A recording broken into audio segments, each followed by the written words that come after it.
Hello everybody. I hope आपकी preparation अच्छी चल रही होगी and welcome back to the channel जहाँ पे आज हम एक नया टॉपिक पढ़ने वाले हैं दैट इज इलेक्ट्रोकेमिस्ट्री। देखो बेटा, मैं पहले ही बोलती हूँ कि मेरे चैनल पे आपको पीएचडी करने बल का कंटेंट नहीं मिलेगा because I am a firm believer और मेरा सिलेक्शन भी इसी बात पे हुआ था। मैं फ्रेशर थी कि पढ़ो उतना ही जितना एनसीईआरटी के इर्द गिर्द हो जिससे कि आपके पीवाईक्यूज और क्वेश्चन निकल जाए। हमें पीएचडी नहीं करनी किसी टॉपिक पे, हमें मतलब है एग्जाम निकालने से, whether it is your NEET exam, whether it is your JEE exam और whether it is your boards exam. All right. तो यहाँ पे इस चैप्टर में हम सिर्फ टारगेटेड पॉइंट्स करने वाले हैं जो बहुत बार एग्जाम्स में पूछे गए हैं या जो आपके एग्जाम पॉइंट ऑफ व्यू से इंपॉर्टेंट है। फाइन। तो सबसे पहले इलेक्ट्रोकेमिस्ट्री स्टार्ट करने से पहले मैं बता दूं कि basically what is electrochemistry. It is basically the study of production of electricity और energy from the spontaneous chemical reactions. मतलब अगर कोई केमिकल रिएक्शन है जिसमें A plus B is giving you C और ये स्पॉन्टेनियसली यानी अपने आप हो रही है, तो इस पूरे रिएक्शन की स्टडी को हम क्या बोलते हैं बच्चों? इलेक्ट्रोकेमिस्ट्री बोलते हैं। राइट। जिसमें ये कि ये जो केमिकल एनर्जी है इसको हम लोग एनर्जी के फॉर्म में कन्वर्ट कर लेंगे। All right. और या फिर आप इलेक्ट्रिकल एनर्जी यूज करके इस रिएक्शन को कराइए जो कि होने के लिए तैयार नहीं है। तो या तो आप जो रिएक्शन हो रही है उसकी केमिकल एनर्जी से आप एनर्जी बनाइए, या तो जो रिएक्शन नहीं हो रही है उसमें आप एनर्जी देके उस रिएक्शन को करवाइए। Basically chemical energy and your electrical energy के एक्सचेंज को हम लोग बोलते हैं इलेक्ट्रोकेमिस्ट्री। फाइन। अब आगे बढ़ते हैं, कुछ बेसिक बेसिक से टर्म्स पढ़ते हैं। सबसे पहले एक टर्म आता है electrochemical cell. What do we mean by the term electrochemical cell, जिसका दूसरा नाम आपका गैल्वेनिक सेल और वोल्टिक सेल भी है। कई बार क्वेश्चन में गैल्वेनिक और वोल्टिक सेल के नाम से ही पूछा जाता है। All right. So these are basically your cells which convert the chemical energy into electrical energy. जैसे एक रिएक्शन हो रही है A plus B which is giving you C. इसकी जो एनर्जी हो रही है ना, इस रिएक्शन की वजह से जो एनर्जी रिलीज हो रही है, अगर मैं उसको इलेक्ट्रिकल फॉर्म में कन्वर्ट कर दूं तो दिस इज इलेक्ट्रोकेमिकल सेल और गैल्वेनिक या वोल्टिक सेल, जिसको आप लोग डैनियल सेल्स भी बोलते हैं, बट ज्यादातर ये दोनों नाम फेमस है। All right. फिर दूसरा आते हैं इलेक्ट्रोलिटिक सेल्स में। What is electrolytic cells? This cell is use to convert electrical energy to chemical energy. मतलब कि मान लीजिए ये एक रिएक्शन है A plus B is giving you D और ये नहीं हो रही है क्योंकि ये नॉन स्पॉन्टेनियस है। इसको कराने के लिए आपको बहुत ज्यादा ताकत लगानी पड़ रही है, खुद से नहीं हो रही है। तो इस नॉन स्पॉन्टेनियस रिएक्शन को कराने के लिए आपको जो इलेक्ट्रिकल एनर्जी खर्च करनी पड़ेगी इस केमिकल एनर्जी को प्रोड्यूस करने के लिए, इस केमिकल रिएक्शन को प्रोड्यूस करने के लिए, that is your electrolytic cell. You can understand very clearly that electrochemical cell और इलेक्ट्रोलाइटिक सेल का काम एकदम ऑपोजिट होता है। All right. चलिए अब इसके आगे बात करते हैं। Now let's talk about electrode potential. अगर आप इलेक्ट्रोड पोटेंशियल की बात करो बच्चों, तो what is electrode potential? Basically it is the potential difference between the metal and its ion in the solution. अगर एक सोल्यूशन है और उसी में उसका एक मेटल का इलेक्ट्रोड पड़ा हुआ है, तो इसमें जो पोटेंशियल डिफरेंस आएगा that is your electrode potential. Right, that is basically your electrode potential. Okay, आगे आते हैं। या फिर आप इलेक्ट्रोड पोटेंशियल को दूसरे टर्म्स में भी समझ सकते हो। कैसे समझ सकते हो? The tendency of an electron to gets its oxidized और रिड्यूस्ड फॉर्म। मतलब क्या है कि अगर ये सोल्यूशन है, इसमें एक मेटल का रॉड पड़ा हुआ है, तो इसके आयंस की क्या टेंडेंसी है कि ये सोल्यूशन में या तो ऑक्सीडाइज हो या तो रिड्यूस हो। मतलब ऑक्सीडेशन रिडक्शन की क्या टेंडेंसी है, उसको हम लोग बोलते हैं इलेक्ट्रोड पोटेंशियल। राइट। फिर तीसरा आते हैं, एक टर्म आता है very very important which is known as standard electrode potential. तो अभी तक हम लोगों ने इलेक्ट्रोड पोटेंशियल समझ लिया कि बेसिकली अगर आप एक मेटल में उसके सोल्यूशन में जो पोटेंशियल डिफरेंस मेजर करेंगे that is your electrode potential. अब स्टैंडर्ड इलेक्ट्रोड पोटेंशियल का क्या मतलब है बच्चों? स्टैंडर्ड इलेक्ट्रोड पोटेंशियल का मतलब है कि when the concentration of all the species involved in the half cell is unity and the electrode potential is known as standard electrode potential। ये क्या कह रहा है कि बेसिकली अगर एक हाफ आप बना रहे हो, कैथोड वाला साइड आप सिर्फ बना रहे हो, तो अगर इस इलेक्ट्रोड के साथ जो आपने सोल्यूशन लिया है, इस सोल्यूशन की कॉन्सेंट्रेशन आपने 1 मोल ली है, राइट, इसकी आपने कॉन्सेंट्रेशन एक यूनिटी ले ली है, उस टाइम पे जो इलेक्ट्रोड पोटेंशियल निकलेगा इस कैथोड का, that is your standard electrode potential. Standard fix का मतलब होता है कि भैया 1 मोल पे जो इलेक्ट्रोड पोटेंशियल फिक्स निकले, that is standard electrode potential. Alright, that should be clear to your mind. अब उसके आते हैं दो terms, that is oxidation potential and reduction potential. अब बचपन से हम लोग ये टर्म पढ़ते आ रहे हैं कि oxidation potential, reduction potential. So what is oxidation potential? The tendency the tendency to oxidize the tendency to oxidize is known as oxidation potential। The tendency to oxidize is known as oxidation potential. Oxidation का क्या मतलब होता है बेटा? To lose electrons. जो electron जितनी जल्दी loose कर देगा वो उतनी जल्दी ऑक्सीडाइज हो जाएगा। That tendency of any element is known as oxidation potential, right. Reduction potential क्या होता है? Reduction potential is basically the tendency to reduce, मतलब खुद कितनी जल्दी हम रिड्यूस हो जाएं। रिडक्शन का मतलब क्या होता है बेटा? To gain electron. तो जो मेटल जितना आसानी से इलेक्ट्रॉन्स को गेन करेगा, जितना आसानी से रिड्यूस होना जाएगा, उसको बोलते हैं हम लोग उसका reduction potential, right. Nomenclature, आईयूपीएससी nomenclature के हिसाब से जब भी हम बोले आपको स्टैंडर्ड इलेक्ट्रोड पोटेंशियल, तो खुद से समझ जाना कि स्टैंडर्ड इलेक्ट्रोड पोटेंशियल का मतलब होता है कि एक आयन का पर्टिकुलर स्टैंडर्ड रिडक्शन पोटेंशियल कितना है। मतलब एक मोल आप सोल्यूशन लेंगे तो उसमें उसकी रिडक्शन होने की कैपेसिटी कितनी है। ये हम लोग इसलिए करते हैं ताकि डिफरेंट डिफरेंट आयंस की रिडक्शन कैपेसिटीज को हम कंपेयर कर सके। ऑलराइट, आईयूपीएससी से आपको समझ में आना चाहिए। Now something is very very important, जहां से क्वेश्चन पूछा जाता है about electrochemical series. You have to talk about electrochemical series. Now what is electrochemical series? सबसे पहले तो ये समझते हैं। Electrochemical series is basically the arrangement of all the electrodes in order of their increasing standard reduction potential। यहां से अभी हमने क्या डिस्कस किया था कि आईयूपीएससी नॉमेनक्लेचर के हिसाब से हमने क्या किया है, स्टैंडर्ड इलेक्ट्रोड पोटेंशियल माना है उसके रिडक्शन पोटेंशियल को। तो जैसे मान लो दो मेटल है, metal A and metal B, अगर मुझे दोनों को कंपेयर करना है कि किसका रिडक्शन पोटेंशियल ज्यादा अच्छा है, कौन ज्यादा इजीली रिड्यूस होगा, तो मैं दोनों का स्टैंडर्ड इलेक्ट्रोड पोटेंशियल कंपेयर कर लूंगी। क्यों? क्योंकि वो रिडक्शन की पॉसिबिलिटी बताते हैं। उसी हिसाब से जब आप increasing order of standard reduction potential के हिसाब से वेरियस एलिमेंट्स को इस तरीके से कैटेगराइज करते हैं, तो that is known as electrochemical series, जहां पे आप कंपेयर कर सकते हो वेरियस एलिमेंट्स को एक दूसरे के साथ। ऑलराइट, अभी आगे आते हैं। This is your electrochemical series. This is very very important to understand कि what do we mean by electrochemical series. देखो, अगर आप बड़े ध्यान से देखिए, सबसे पहले बेटा ऊपर मेटल्स हैं like lithium, potassium, calcium, sodium.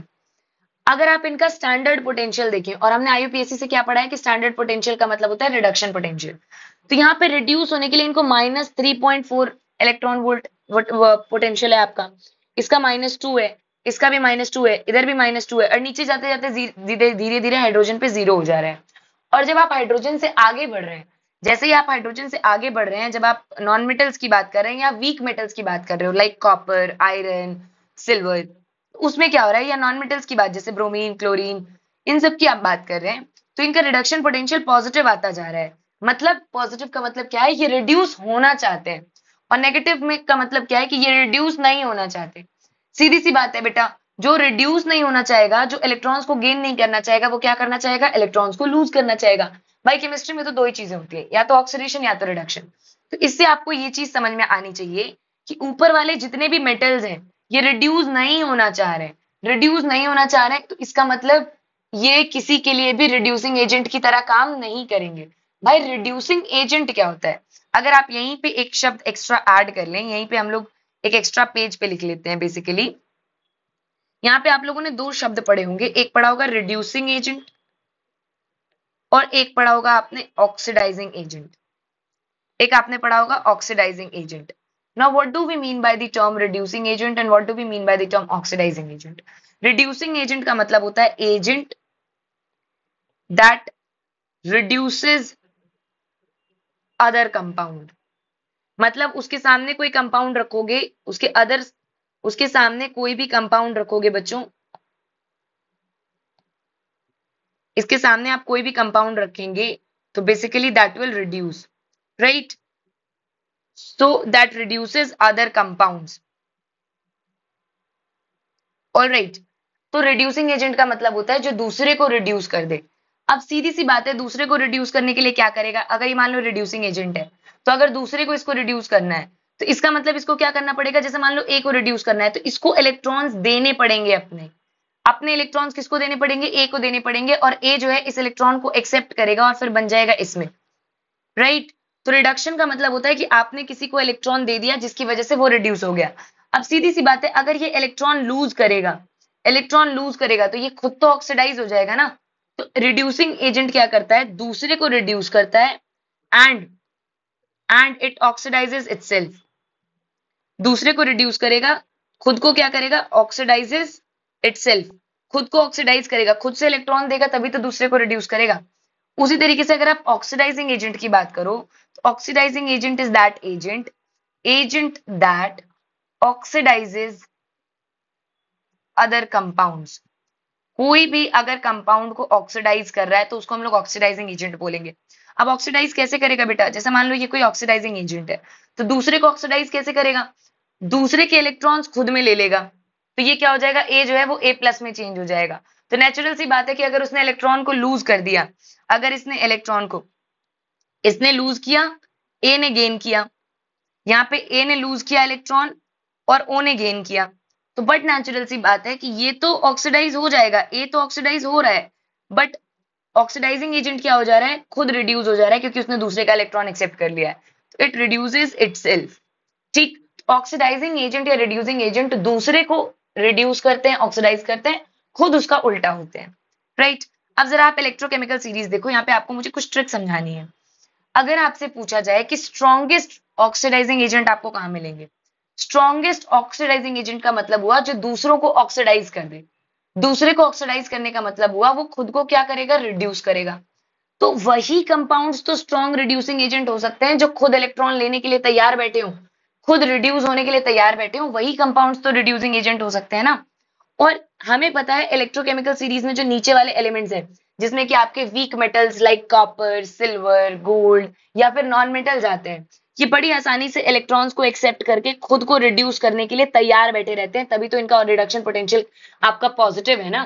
Positive reduction potential का मतलब है कि हाँ भैया हम रिड्यूस होना चाहते हैं। अगर आप रिड्यूस होना चाह रहे हो इसका मतलब आप इलेक्ट्रॉन लेना चाह रहे हो, इसी तरीके से तो रिड्यूस होगे। इसका मतलब आप दूसरे को क्या करोगे, आप दूसरे को क्या करेंगे, ऑक्सीडाइज कर देंगे अगर दूसरे से इलेक्ट्रॉन लेंगे। That's why in the electrochemical series जो नीचे के मेटल्स होते हैं जहां पे स्टैंडर्ड आपका रिडक्शन पोटेंशियल ज्यादा होता है, वहां पे आपको स्ट्रॉन्गेस्ट ऑक्सीडाइजिंग एजेंट देखने को मिलते हैं। अब इसका उल्टा बात करते हैं, अगर क्वेश्चन आ जाए कि आपको स्ट्रॉन्गेस्ट ऑक्सीडाइज रिड्यूसिंग एजेंट कहां देखने को मिलेंगे, तो रिड्यूसिंग का मतलब हुआ कि वो दूसरे से क्या करे, दूसरे को इलेक्ट्रॉन दे दे, दूसरे को दे देगा तो रिड्यूस करेगा, तो खुद क्या करे, खुद इलेक्ट्रॉन क्या करे, ले ले, दूसरे को इलेक्ट्रॉन दे तो रिड्यूस करेगा, इसका मतलब खुद इलेक्ट्रॉन देना चाहे, खुद ऑक्सीडाइज होना चाहे। ऑक्सीडाइज कौन होना चाहता है, जनरली मेटल्स। बड़े आसानी से जो रिएक्टिव हाईली रिएक्टिव मेटल्स होते हैं वो तुरंत इलेक्ट्रॉन छोड़ना चाहते हैं, जैसे ग्रुप 1 ग्रुप 2 के metals like lithium, potassium, calcium and all, तो ये तुरंत इलेक्ट्रॉन छोड़ना चाहते हैं, खुद ऑक्सीडाइज होना चाहते हैं। खुद ऑक्सीडाइज होते हैं, इस बात का सबसे बड़ा प्रूफ है, इसका जरा स्टैंडर्ड पोटेंशियल देखो। अगर किसी का रिडक्शन पोटेंशियल नेगेटिव है तो उसका ऑक्सीडेशन पोटेंशियल उतना ही होता है पॉजिटिव में। जैसे इसका अगर रिडक्शन पोटेंशियल -3.04 है तो इसका ऑक्सीडेशन पोटेंशियल होगा बेटा +3.04। तो जो रिड्यूस नहीं होना चाह रहा है इसका मतलब वो ऑक्सीडाइज होना चाह रहा है। तो ऊपर वाले क्या होते हैं, स्ट्रॉन्गेस्ट रिड्यूसिंग एजेंट होते हैं। क्यों, क्योंकि ये खुद बड़े आसानी से क्या होते हैं, ऑक्सीडाइज होने के लिए तैयार बैठे हैं। ऑक्सीडाइज होने के लिए खुद तैयार बैठे हैं तो दूसरे को क्या करेंगे, रिड्यूस कर देंगे, राइट, अपने इलेक्ट्रॉन निकाल के दूसरे पे फेंक देंगे। सो this is the question answer that you get from the electrochemical series, जिसका आपको बेसिक एक आइडिया होना चाहिए। ऑलराइट, अब हम बात करते हैं गैल्वेनिक सेल में कई बार सिंपल वन लाइनर क्वेश्चन पूछ लेते हैं। जैसे जो एनोड होता है गैल्वेनिक सेल में बेटा वो नेगेटिव पोल होता है और इस पे ऑक्सीडेशन होता है हमेशा। ये कुछ बेसिक पॉइंट्स तो ऐसा है कि आपके दिमाग में एकदम गांठ मार के पड़ी होनी चाहिए। क्यों, अगर आपके दिमाग में ये नहीं पड़ा ना तो बड़ी मुश्किल है, बिकॉज कई बार वन लाइनर में यही पूछ लेते हैं। अगर आप एनोड की बात करते हैं तो anode is a negative pole where oxidation takes place. अगर आप कैथोड की बात करते हैं तो cathode is a positive pole where reduction takes place. अगर आप इलेक्ट्रॉन्स की फ्लो की बात करते हैं तो electron flows from the negative to the positive, right. Electron कहां से कहां होता है, जैसे मान लो ये एक सोल्यूशन है जहां पे एनोड है नेगेटिव चार्ज वाला, ये एक सोल्यूशन है जहां पे कैथोड पड़ा है, इन दोनों में आप वायर लगा दीजिए, तो इलेक्ट्रॉन कहां से कहां फ्लो करेगा, फ्रॉम नेगेटिव टू पॉजिटिव। और करंट का डायरेक्शन हमेशा इलेक्ट्रॉन के ऑपोजिट होता है, तो करंट कैसे फ्लो करेगा, from positive to negative, right. So this is important that you need to know, one liner के फॉर्म में पूछा जाता है। ऑलराइट, चलिए आगे बढ़ते हैं। अब बात करते हैं कि हम लोग ये इलेक्ट्रोड पोटेंशियल नापते कैसे हैं और किसके रिस्पेक्ट में नापते हैं। सबसे पहले बच्चों, electrode potential is measured with respect to the standard normal hydrogen electrode, जिसको SHE या NHE भी बोलते हैं। मतलब ये जो पूरी इलेक्ट्रोकेमिकल सीरीज बनी है अगर आप ध्यान से देखें तो हाइड्रोजन को रिस्पेक्ट में देख के बनी है कि भैया हाइड्रोजन से ज्यादा रिएक्टिव वाले मेटल्स इसके ऊपर आएंगे, हाइड्रोजन से कम रिएक्टिव वाले इसके नीचे आएंगे, राइट। स्टैंडर्ड हाइड्रोजन का रिडक्शन पोटेंशियल हमने मान लिया 0, तो इसके ऊपर जितने ये ज्यादा रिएक्टिव हैं, ये क्या है, रिड्यूसिंग एजेंट है, तो ये खुद रिड्यूस नहीं होना चाहेंगे, ऑक्सीडाइज होना चाहेंगे, इसलिए इनका सबका रिडक्शन पोटेंशियल नेगेटिव है। हाइड्रोजन के नीचे वाले क्या है, पूरे के पूरे क्या है, ऑक्सीडाइजिंग एजेंट है, खुद ऑक्सीडाइज होना चाहते हैं तो दूसरे को क्या करेंगे, खुद क्या है, खुद ये रिड्यूस होना चाहते हैं इलेक्ट्रॉन्स लेके, तो दूसरे को क्या करेंगे, ऑक्सीडाइज करेंगे। तो हाइड्रोजन से कम रिएक्टिव वाले मेटल्स आपको नीचे देखने को मिलेंगे, हाइड्रोजन से ज्यादा रिएक्टिव वाले मेटल्स आपको ऊपर देखने को मिलेंगे। That is something that you need to know. दूसरी बात, स्टैंडर्ड हाइड्रोजन इलेक्ट्रोड बेटा दो चीजों से मिलकर बना होता है। प्लैटिनम इलेक्ट्रोड होता है जिसपे कि जो प्लैटिनम का इलेक्ट्रोड होता है वो प्लैटिनम ब्लैक में डिप्ड होता है, जिसके सोल्यूशन की कॉन्सेंट्रेशन होती है 1 mole solution of hydrogen gas. Hydrogen gas का जो लिक्विड सोल्यूशन होता है उस पे जब आप उसका रिडक्शन पोटेंशियल नापते हैं तो that is known as standard hydrogen electrode potential और नॉर्मल हाइड्रोजन इलेक्ट्रोड पोटेंशियल, जिसके रिस्पेक्ट में हम लोग बाकी सबका रिडक्शन पोटेंशियल नापते हैं, राइट। अब स्टैंडर्ड हाइड्रोजन इलेक्ट्रोड पोटेंशियल हमेशा हम लोग जीरो लेके चलते हैं ताकि उसके रिस्पेक्ट में हम दूसरे का बता सके कि कितना पॉजिटिव या कितना नेगेटिव है। ऑलराइट, अब इसके आगे आते हैं। अब क्वेश्चन जहां से आता है आपका हॉटस्पॉट सेगमेंट आपके एग्जाम में, दैट इज नर्स्ट इक्वेशन।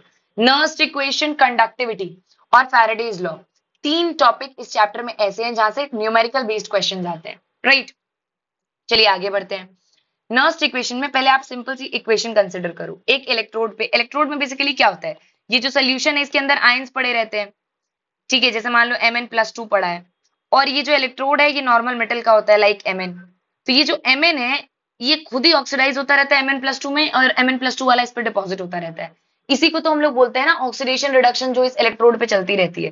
तो देखो, जैसे मान लो ये वाला कैथोड है, पॉजिटिव चार्ज वाला, इसमें क्या है, ये अपने सोल्यूशन से कुछ इलेक्ट्रॉन्स ले लेगा, कुछ इलेक्ट्रॉन्स ले लेगा, तो ये क्या करेगा, जैसे मान लो ये इलेक्ट्रोड पड़ा है और ये सॉलिड पड़ा हुआ है, और ये क्या पड़ा है, इसमें जो एक्वस पड़ा है ये Mn+2 के फॉर्म में पड़ा है, या Mn+ के फॉर्म में पड़ा है।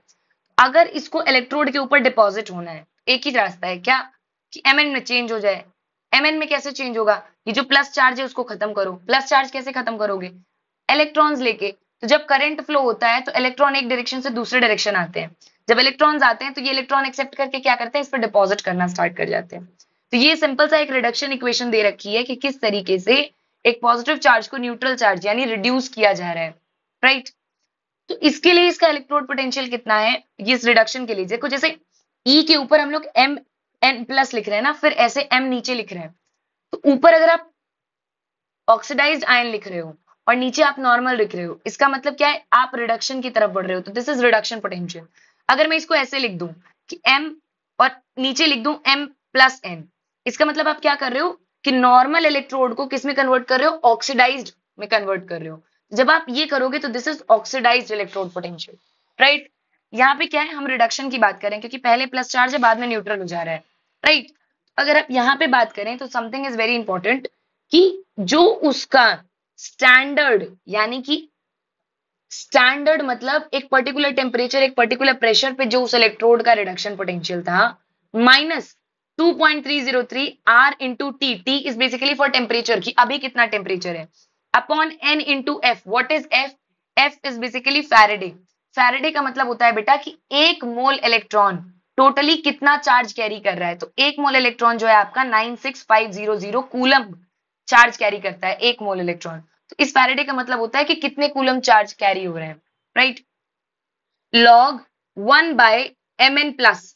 अब आप बोलेंगे मैम 1 क्यों लिखा आपने, 1 इसलिए लिखा बेटा क्योंकि कभी भी नर्स्ट इक्वेशन में कोई भी इक्वेशन आप लिखेंगे तो ये जो सॉलिड वाला मेटल होता है ना, इसकी कॉन्सेंट्रेशन हमेशा 1 ली जाती है क्योंकि वो सोल्यूशन के अंदर नहीं होता, इलेक्ट्रोड पे डिपॉजिट हो चुका है।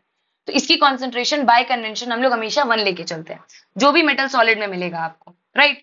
और जो भी आयन होगा उसकी पर्टिकुलर कॉन्सेंट्रेशन सोल्यूशन के अंदर होती है, तो वो आप निकाल सकते हैं experimentally, right. So Nernst equation is for electrode potential. चाहे अभी यहाँ पे तो हमने किसका लिखा है, रिडक्शन का लिखा है, ऑक्सीडेशन का लिखना होगा तो कैसे लिखेंगे, M/Mn+, क्योंकि ये ऑक्सीडेशन दिखा रहा है कि भैया इसका ऑक्सीडेशन नंबर 0 था, इसका ऑक्सीडेशन नंबर कुछ प्लस में हो गया है। तो ये आपका ऑक्सीडेशन दिखा रहा है कि पहले M था बाद में प्लस हो गया। यहाँ पे आपका रिडक्शन दिखा रहा है कि पहले प्लस में था बाद में न्यूट्रल हो गया, right. So electrode potential neutral, electrode potential reduction वाला आप ऐसे लिखेंगे, राइट। अगर टेम्परेचर आप मान ले 298 केल्विन पे आपसे पूछ लिया जाए, तो इसी इक्वेशन को थोड़ा सा मॉडिफाई कर दीजिए। आर वैल्यू हम सबको पता है कांस्टेंट वैल्यू होती है, वो गिवन रहती है। टेम्परेचर पे आप 298 रख दीजिए और एफ की वैल्यू आप रख दीजिए 96500। तो फाइनली जो आपकी नर्स्ट इक्वेशन सिंप्लीफाइड बनेगी वो ये बनेगी, standard reduction potential minus 0.0591 upon n, n का मतलब है कितने मोल इलेक्ट्रॉन का एक्सचेंज हो रहा है, into log upon 1 by concentration of the ion. You will get the reduction potential of any electrode at particular temperature or pressure. All right, that is the Nernst equation for any electrode reactions. Right? अब आपसे पूछा जाए कि मैं एक electrode की नहीं, मैं दोनों की मिला के बात कर रही हूँ, क्योंकि हम सबको पता है कि सेल कैसे बनती है बेटा, सेल दो इलेक्ट्रोड से बनती है, एक साइड आपका एनोड होता है नेगेटिव चार्ज, एक साइड आपका कैथोड होता है पॉजिटिव चार्ज। इसमें आपका क्या होता है, एनोड वाले पे आपका ऑक्सीडेशन होता है, तो ऑक्सीडेशन कैसे होगा कि ये जो मेटल आयन है ये क्या करें, दो दो इलेक्ट्रॉन छोड़ के Mn में चेंज होते जाएं, और यहाँ पे आपका रिडक्शन होता है, राइट, कि ये जो मेटल आयन है ये इलेक्ट्रॉन्स को एक्सेप्ट करके खुद को सॉलिड में बनाते जाएं, राइट। तो बेसिकली ये कॉम्प्लीमेंट्री रिएक्शन है। आपसे बोला जाए इस पूरे सेल की नर्स्ट इक्वेशन लिखो, ये तो आप तब लिख रहे थे कि जब आप सिर्फ कैथोड या सिर्फ एनोड का लिखना था, अब आपको मैं बोल रही हूँ पूरे सेल की लिखिए। तो पूरे सेल में सबसे पहली बात समझो क्या हो रहा है, मान लो स्मॉल ए कैपिटल, ये जो स्मॉल में लिखा हुआ है ना, this is number of moles, ये जो स्टिक्योमेट्रिक कोफिशिएंट हम लोग नहीं लगाते हैं कि 1 मोल 2 मोल 3 मोल, वो है वो, और capital A small capital B वगैरह रिएक्टेंट है। अगर मैं बोलूं कि इलेक्ट्रोड पोटेंशियल पूरे सेल का कितना होगा, तो standard potential of the cell, standard potential cell का कैसे निकालते हैं, स्टैंडर्ड पोटेंशियल सेल का निकालते हैं E naught of cathode minus E naught of anode, ठीक है। स्टैंडर्ड कैथोड का जो रिडक्शन पोटेंशियल है माइनस ऑक्सीडेशन पोटेंशियल। सो आप देख सकते हैं कि reduction potential minus oxidation potential जब आप करते हैं किसी सेल का पर्टिकुलर एक स्टैंडर्ड टेम्परेचर पे, तो उससे आपको उस सेल का स्टैंडर्ड इलेक्ट्रोड पोटेंशियल पता चल जाता है कि हाँ भैया मैक्सिमम ये कितना आपको पोटेंशियल डिफरेंस दे सकती है अगर कंडीशंस आइडियल रही तो। ऑलराइट, तो ये बात हमें समझ में आ गई। अच्छा, तो अब नर्स्ट इक्वेशन हम कैसे लिखेंगे इसके लिए, हम इसके लिए लिखेंगे standard E naught of cell, जो कि हम ऐसे निकालेंगे, माइनस 2.303 आर टी, टी मतलब टेम्परेचर है बच्चों, upon n F, F Faraday होता है, फैराडे की वैल्यू क्या होती है 96500, फैराडे का मतलब होता है कि एक मोल ऑफ इलेक्ट्रॉन कितना चार्ज कैरी करेगा, तो 96500 कूलम चार्ज कैरी करता है। चाहे तो आप इसको यहाँ पे लिख सकते हैं, अगर आप फैराडे की बात करें तो इट इज 96500 कूलम। ये बेसिकली होता है एक फैराडे का मतलब कि इतना चार्ज एक मोल इलेक्ट्रॉन कैरी करता है अगर वो एक जगह से दूसरी जगह ट्रांसपोर्ट हो, राइट। देखिए, into log of concentration of product, जो बन रहा है उसकी कंसंट्रेशन अपॉन रिएक्टेंट की कंसंट्रेशन, जो हम लोग इक्विलिब्रियम में भी पढ़ते हैं कि ऊपर प्रोडक्ट की कंसंट्रेशन नीचे रिएक्टेंट की कंसंट्रेशन। ये जो स्टिक्योमेट्रिक नंबर ऑफ मोल्स आगे लिखे हुए हैं ना, ये पावर में चले जाते हैं, ये हम लोग इक्विलिब्रियम में पढ़ के आए हैं कि ये पावर में चले जाते हैं, राइट, लॉग की इक्वेशन में। अब इस तरीके से आप क्या कर सकते हैं, नर्स्ट इक्वेशन से किसी भी सेल का किसी भी टेम्परेचर पे एट अ टाइम आप इलेक्ट्रोड पोटेंशियल निकाल सकते हैं कि भैया कितना है। और ये तो मैं आपको पहले ही बता चुकी हूँ कि अगर यहाँ पे कोई सॉलिड बन रहा है तो उसकी हमेशा कॉन्सेंट्रेशन जो होती है प्योर सॉलिड की, वो हमेशा यूनिटी यानी 1 ली जाती है, ठीक है।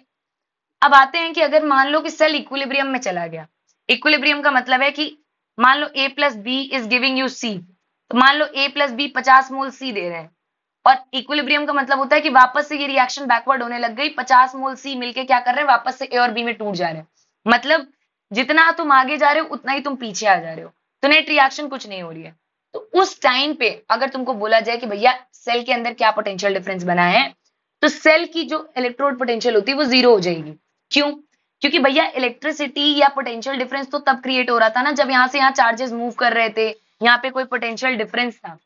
अब जब इक्विलिब्रियम में तुम पहुंच गए तो दोनों साइड चार्जेस इक्वल हो गए, चार्जेस इक्वल हो गए, तो भैया पोटेंशियल डिफरेंस भी 0 हो गया। पोटेंशियल डिफरेंस आता तो चार्जेस की वजह से, ये तो हम लोग क्लास 12 फर्स्ट चैप्टर जिसमें हम चार्जेस एंड पोटेंशियल्स पढ़ चुके हैं, राइट। उसके बाद अगर आप ई नॉट सेल की बात करें, इक्विलिब्रियम पे ई नॉट सेल कभी 0 नहीं हो सकता। क्यों? क्योंकि इक्विलिब्रियम का ई नॉट सेल का बेटा मतलब होता है कि जब सेल नई नई बनी एक पर्टिकुलर टेम्परेचर पे, तो कितना मैक्सिमम पोटेंशियल डिफरेंस वो प्रोवाइड कर सकती थी। जैसे आप लोग सेल के पीछे पढ़ते हैं ना 50 वॉट, 50 वोल्ट, 60 वोल्ट, वो बेसिकली क्या है, वो आपसे स्टैंडर्ड एक आइडियल टेम्परेचर पे बताया गया है कि कितना वो पोटेंशियल डिफरेंस प्रोवाइड कर सकती है। उस केस में आप ई नॉट सेल कैसे निकालते थे बेटा, ई सेल आपका 0 हो गया तो E naught cell will be equal to 2.303 RT upon NF log Kc। Kc क्यों? Because Kc is the equilibrium constant, कि हाँ इक्विलिब्रियम पे कौन से आयंस की कितनी कॉन्सेंट्रेशन बची है। Kc भी ऐसे ही निकालते हैं, ऊपर प्रोडक्ट की कॉन्सेंट्रेशन, नीचे रिएक्टेंट की concentration raise to the powers, right. तो आपको समझ में आना चाहिए, कई बार तो ये equation as it is question के फॉर्म में पूछ लेते हैं। Extremely extremely important. अब आते हैं for concentration cell. Concentration cell की बात करते हैं कि कॉन्सेंट्रेशन सेल में क्या होता है कि एक ही सोल्यूशन में दो इलेक्ट्रोड्स पड़े रहते हैं, या दोनों इलेक्ट्रोड में सेम आयन पड़े रहते हैं। एक जगह वही चीज ऑक्सीडाइज हो रही है, दूसरी जगह वही चीज रिड्यूस हो रही है। जैसे मान लो ये एक एनोड है जो कि हाइड्रोजन से बना हुआ है, दूसरा एक कैथोड है वो भी हाइड्रोजन से बना हुआ है। यहाँ एनोड पे हाइड्रोजन ऑक्सीडाइज हो रहा है, कैथोड पे ये रिड्यूस हो रहा है। तो अब क्या है, दोनों की कॉन्सेंट्रेशन अलग अलग होगी। एनोड वाले हाइड्रोजन की कॉन्सेंट्रेशन अलग होगी, कैथोड वाले की अलग होगी। अगर ऐसे कॉन्सेंट्रेशन सेल्स में आपसे बोला जाए कि ईएमएफ निकालो, ठीक है, इलेक्ट्रोमैग्नेटिक इसका पोटेंशियल डिफरेंस निकालो, तो आप कैसे निकालेंगे? 2.3। अब भाई सीधी सी बात है, ई नॉट सेल इस केस का तो जीरो हो जाएगा। क्यों ई नॉट सेल जीरो क्यों हो जाएगा? क्योंकि बच्चों सॉरी, यहाँ पे ई सेल जो आप ई नॉट सेल निकालेंगे, आप ई सेल तो जीरो हो जाएगा। ई सेल जीरो क्यों हो जाएगा बेटा? ई सेल जीरो इसलिए हो जाएगा क्योंकि मैम दोनों एक ही आयन से बने हुए हैं। तो अगर सेम ऑक्सीडेशन और रिडक्शन दोनों कर रहे हैं इक्विलिब्रियम पे, तो कोई पोटेंशियल डिफरेंस तो आएगा ही नहीं। मान लो 5 मोल हाइड्रोजन जो ऑक्सीडाइज हो रहा है, 5 मोल उधर रिड्यूस हो जा रहा है, कोई पोटेंशियल डिफरेंस क्रिएट ही नहीं होगा, इसलिए ई सेल तो जीरो हो जाएगा।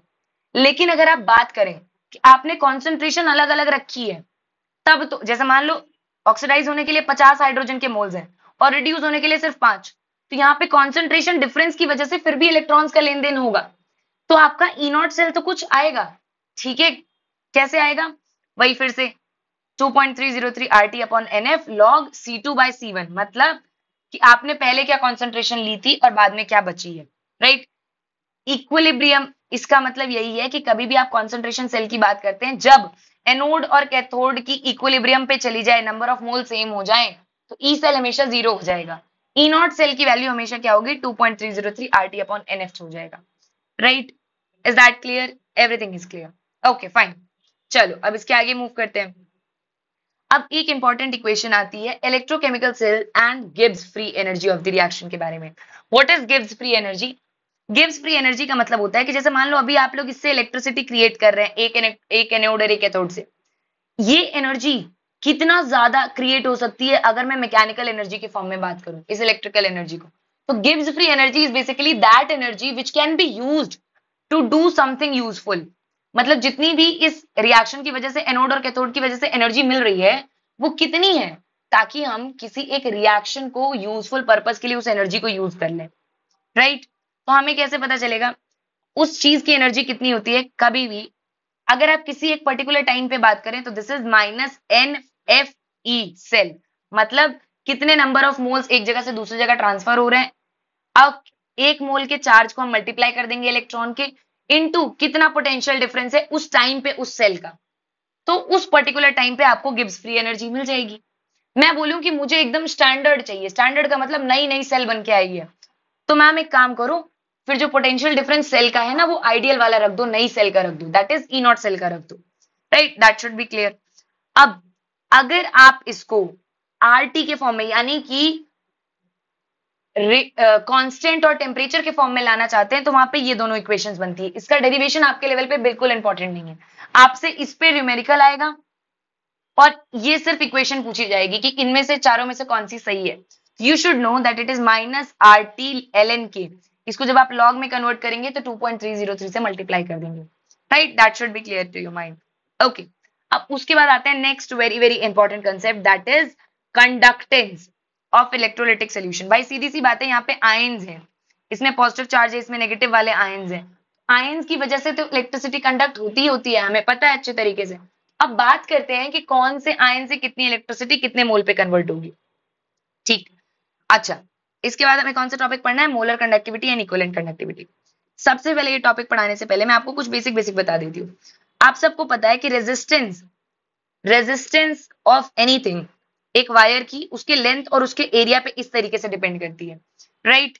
लेंथ पे कैसे डिपेंड करती है? डायरेक्टली, एरिया पे इनवर्सली। मतलब अगर वायर की लेंथ बढ़ाओगे तो रेजिस्टेंस बढ़ेगी, एरिया कम करोगे तो रेजिस्टेंस बढ़ेगी, ठीक। ये तो नॉर्मल फिजिक्स से हम लोग पढ़ के आए क्लास 11 से ही। और हमें ये भी पता है कि इस कांस्टेंट को हटाने, इस वैल्यू, इस प्रोपोर्शनैलिटी को हटाने के लिए हम लोग एक कांस्टेंट इंट्रोड्यूस करते हैं which is known as resistivity, right, जिसको आप ऐसे रो से डिनोट करते हो, ऑलराइट, और फिर L अपॉन A कर देते हो। So this rho is basically called your resistivity, कि हाँ भैया एक मान लो पर्टिकुलर वायर है, जैसे कॉपर की है या कार्बन की है, तो उसकी कितनी ज्यादा प्रॉपर्टी है कि वो रेजिस्ट करे, अपने अंदर से इलेक्ट्रॉन्स को फ्लो ना होने दे। ये रेजिस्टिविटी अलग अलग चीजों के लिए अलग अलग होती है भाई, कार्बन की ज्यादा होगी, कॉपर की कम होगी, कंडक्टर्स की रेजिस्टिविटी कम होती है। रेजिस्टिविटी का मतलब कि वो कौन ऐसा है जो इलेक्ट्रॉन को अपने अंदर से पास नहीं होने देता। ये सबकी अपनी अपनी प्रॉपर्टी होती है। या इसको हम लोग एक और चीज बोलते हैं, we called it as specific resistance. इसी को बच्चों हम लोग स्पेसिफिक रेजिस्टेंस भी बोलते हैं। ये मटेरियल की खुद की प्रॉपर्टी होती है। इसकी यूनिट क्या होती है बेटा? इसकी यूनिट होती है ओम मीटर। इसकी एसआई यूनिट होती है ओम मीटर, राइट। आपको एक चीज समझ में आनी चाहिए that it is dependent on, it depends on type of material. आप जो मटेरियल लोगे, हर मटेरियल की रेजिस्टिविटी मतलब उसकी इंट्रिंसिक प्रॉपर्टी अलग अलग है। जैसे कुछ इंसान नेचर वाइज अच्छे होते हैं, हर किसी से हंस के बात करेंगे। कुछ खड़ूस होते हैं, चाहे तुम कितना भी कुछ भी करो लेकिन वो मुंह फुलाए बैठेंगे। तो रेजिस्टिविटी बेसिकली यही बताता है कि दूसरा वाला कितना खड़ूस है, कितना ज्यादा उसके अंदर टेंडेंसी है कि भैया वो इलेक्ट्रॉन्स अपने अंदर से पास होने देगा कि नहीं होने देगा, करंट जाने देगा कि नहीं जाने देगा, राइट। अब यहाँ पे आपको एक दो पन्ने में एक्स्ट्रा ऐड करके कुछ नॉर्मल फिजिक्स की चीजें वापस से रिवाइज करा दूं। रेजिस्टेंस के इनवर्स को, इनवर्स ऑफ रेजिस्टेंस, इसके इनवर्स को बेटा हम लोग क्या बोलते थे? कंडक्टेंस बोलते थे भाई। इसको हम लोग क्या बोलते थे? कंडक्टेंस बोलते थे। और कंडक्टेंस हम लोग कैसे डिनोट करते थे बेटा? जी से। इफ यू रिमेंबर, जी से डिनोट करते थे। मतलब क्या है, कोई आपको वायर में जाने के लिए कितना रोक रहा है, दैट इज उसकी रेजिस्टेंस, कि नहीं भैया हम नहीं जाने देंगे इलेक्ट्रॉन को, हम नहीं पास होने देंगे। और कौन कितना कम रोक रहा है, कितनी आसानी से जाने दे रहा है, वो उसका कंडक्टेंस। जितना रोको वो उसका रेजिस्टेंस, और जितनी आसानी से जाने दो उसका कंडक्टेंस। अब सीधी सी बात है, जिसका रेजिस्टेंस ज्यादा होगा, मतलब जो ज्यादा अड़ंगा डालेगा, नहीं हम नहीं जाने देंगे, नहीं जाने देंगे, नहीं जाने देंगे, तो सीधी सी बात है उसका कंडक्टेंस कम होगा, करंट उसमें से कम फ्लो करेगा, right. So that should be clear to your mind. अब इसी तरीके से अगर आप कंडक्टेंस का फॉर्मूला देखें तो what is the formula for conductance? G is 1/R। इसका मतलब R का फॉर्मूला पूरा पलट जाएगा। कैसे पलटेगा? A ऊपर आ जाएगा, रो एंड L नीचे आ जाएगा।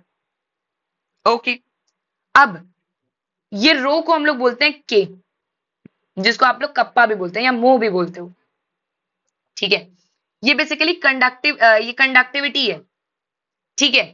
This K is actually your conductivity. इसको आप ऐसे भी लिख सकते हैं। तो basically 1 by rho is equal to K and K is known as conductivity, या इसका दूसरा नाम आपका बच्चों क्या है? Specific conductance. ये मटेरियल की प्रॉपर्टी होती है कि हाँ भैया कौन कितना ज्यादा खुद को कंडक्ट करने देगा कि नहीं करने देगा। सबका अपना अपना नेचर है। और इसकी बेटा एसआई यूनिट होती है। इसकी एसआई यूनिट क्या होगी? रेजिस्टिविटी का उल्टा। एसआई यूनिट इसकी क्या हो जाएगी? ओम का उल्टा, दैट इज ओम इनवर्स का उल्टा होता है महो, ठीक। तो ये इसकी एसआई यूनिट हो जाएगी, ऑल राइट। सॉरी, इसकी एसआई यूनिट ये नहीं है, महो तो आपकी कंडक्टेंस की है, इसकी आपकी दूसरी है। इसकी एसआई यूनिट बेटा क्या हो जाएगी कंडक्टिविटी की? That is basically S metre inverse, S metre inverse, all right. That should be clear to your mind. S किसको बोलते हैं? एस आपका होता है कंडक्टिविटी का। इसकी एसआई यूनिट क्या होती है? एस, ठीक है। और एस का मतलब क्या होता है? ओम इनवर्स, मतलब रेजिस्टेंस का इनवर्स, ठीक है, जिसको आप लोग महो भी बोलते हो, ठीक। अब उसी में अगर आप मीटर इनवर्स लगा देंगे तो that is your basically specific conductance और योर कंडक्टिविटी, ऑल राइट। तो ये चीजें आपको क्लियर हो गई। ओम मतलब होता है रेजिस्टेंस, महो मतलब होता है कंडक्टेंस, ठीक। ओम मीटर का मतलब होता है रेजिस्टिविटी आपका, और उसके साथ साथ महो मीटर इनवर्स का मतलब होता है conductivity. That should be clear, okay. अब इसके बाद आते हैं मोलर कंडक्टिविटी पे। What do we mean by the term molar conductivity? It is the conductance of, conductance मतलब कितना ज्यादा ये चार्जेस को, करंट को पास कर सकता है। Conductance of a solution containing 1 mole of the electrolyte, 1 mole electrolyte कितना करंट को पास कर सकता है, that is it's molar conductivity. Important क्या है इसका फॉर्मूला, मोलर कंडक्टिविटी को जिसको हम लोग इस तरीके से डिनोट करते हैं, it is conductivity into 1000 by molarity. बहुत इंपॉर्टेंट है, इस पे क्वेश्चन आते ही आते हैं, राइट। मोलैरिटी में आपका हमेशा यूनिट क्या होगा, मोल पर लीटर, ये हम सबको पता है। सो दिस इज मोलर कंडक्टेंस कि भैया एक सोल्यूशन में अगर 1 मोल आयंस हैं तो वो कितना इलेक्ट्रिसिटी को कंडक्ट करेंगे, that is molar conductivity. What is equivalent conductivity for the sake of completion, is the conductance of is the conductance of a solution containing 1 gram equivalent 1 gram equivalent of an electrolyte। अब आपको पता है मोल का मतलब क्या होता है, मोल का मतलब मैम जिसमें 6.022 इंटू 10⁻23 नंबर ऑफ मॉलिक्यूल्स हो। इक्विवेलेंट का मतलब क्या होता है, जब आप इक्विवेलेंट का मतलब होता है जब आप मोल को उसके चार्ज से डिवाइड कर दें, जितना चार्ज उसके ऊपर अवेलेबल है जिसको n से डिनोट करते हैं, उससे हमें एक क्वांटिटी मिलती है जिसको इक्विवेलेंट बोलते हैं। ठीक है, इक्विवेलेंट का मतलब होता है number of mole divided by it's charge, that is the equivalent quantity. Alright, ज्यादा इंपॉर्टेंट आपके लिए मोलर कंडक्टिविटी है, इक्विवेलेंट तो मैंने आपको कंप्लीट करने के लिए बता दी। ओके, अब आगे बढ़ते हैं। आगे अगर आप बढ़े तो आपको समझ में आना चाहिए एक क्वेश्चन जो इस पे पूछा जाता है कि ये जो डाइल्यूशन है, जब आप किसी इलेक्ट्रोलाइटिक सोल्यूशन, अभी हमने जो सेल्स पढ़े हमने पढ़ा ना कि एक इलेक्ट्रोड पड़ा रहता है, फिर सोल्यूशन में उसके इलेक्ट्रोलाइट्स पड़े रहते हैं, तो ये इलेक्ट्रिसिटी कंडक्ट तो बेसिकली ये सोल्यूशन के इलेक्ट्रोलाइट्स ही करते हैं ना। तो हमें ये पढ़ना है कि किस तरीके से आपकी कंडक्टेंस वेरी करेगी, किस तरीके से आपकी कंडक्टिविटी वेरी करेगी, किस तरीके से आपकी मोलर कंडक्टेंस वेरी करेगी जब आप सोल्यूशन को डाइल्यूट करेंगे। Alright, that should be clear to you. ठीक है, अब सबसे पहले ये लाइन बहुत इंपॉर्टेंट है इसलिए मैं बोलूंगी एक एक करके, आप बड़े ध्यान से सुनिएगा।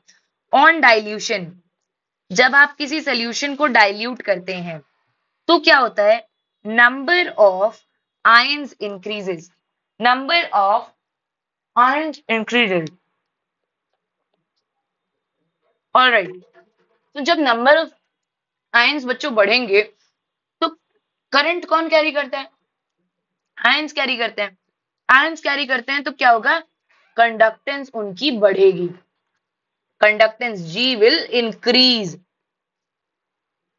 ठीक, क्यों इंक्रीज होगा, क्योंकि भैया डाइल्यूट करोगे तो ज्यादा आयंस बनेंगे, पानी में ज्यादा आयन टूटेंगे, तो बट नेचुरल सी बात है कि हमारे पास क्या होगी, कंडक्टिविटी बढ़ेगी, क्योंकि करंट कैरी करने के लिए आयंस ही तो चाहिए। ठीक, बहुत बढ़िया मैम, समझ आ गया। एआर में बहुत पूछे जाते हैं ये क्वेश्चन।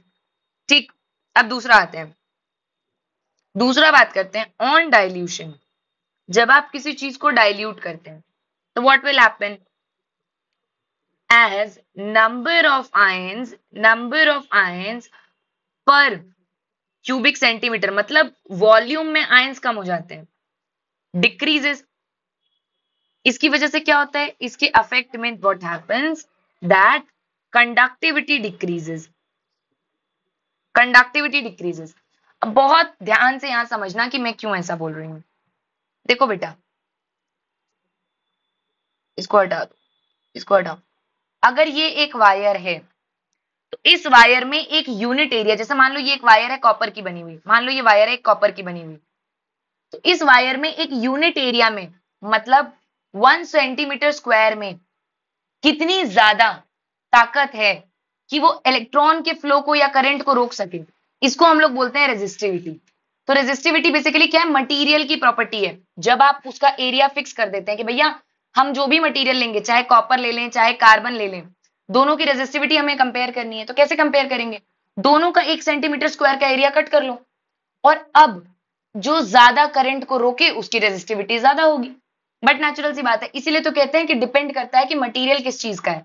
भाई कॉपर आसानी से कंडक्ट करेगा तो इसकी रेजिस्टिविटी कम होगी, कार्बन आसानी से कंडक्ट नहीं करने देगा इलेक्ट्रॉन, तो इसकी रेजिस्टिविटी ज्यादा होगी।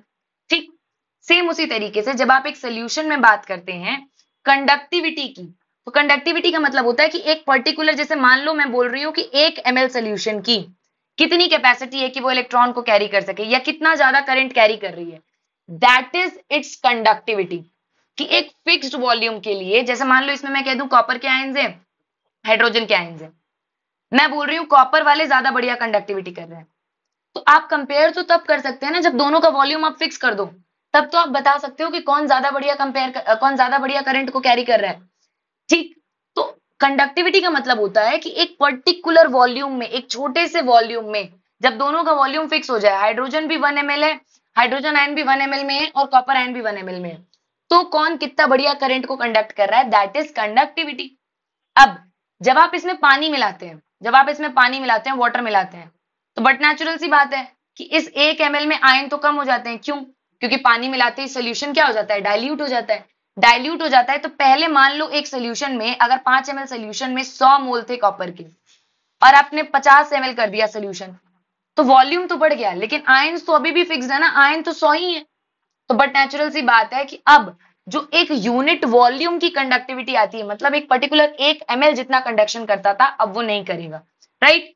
सो ओवरऑल जब आप डाइल्यूशन करते हैं तो कंडक्टेंस बढ़ती है। कंडक्टेंस क्यों बढ़ती है?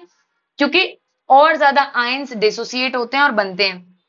लेकिन एक छोटे से वॉल्यूम में, यूनिट वॉल्यूम में कंडक्टिविटी कम हो जाती है। क्यों? क्योंकि यूनिट वॉल्यूम में नंबर ऑफ आयंस कम हो जाते हैं।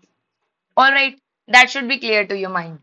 So as number of ion decreases on dilution, तो conductivity decreases. Third and the foremost very important point, क्या है थर्ड पॉइंट?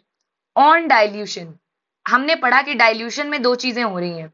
क्या हो रहा है कि दो K डिक्रीजेस, मतलब कंडक्टिविटी तो डिक्रीज कर रही है। क्यों डिक्रीज कर रही है? क्योंकि भैया वॉल्यूम बढ़ रहा है, तो वॉल्यूम बढ़ रहा है तो number of ion particular volume में कम हो जा रहे हैं। भाई 5 ml में 100 आयन थे, अब 50 ml में 100 है, तो ml तो अभी भी फिक्स ही रहेगा। 1 ml कंडक्टिविटी कंपेयर करेंगे हम, लेकिन अब उसमें आयन कम हो गए, राइट। ऐसा क्यों हो रहा है? Because but volume V increases, conductivity कम हो जा रही है, वॉल्यूम बढ़ जा रहा है, ठीक है।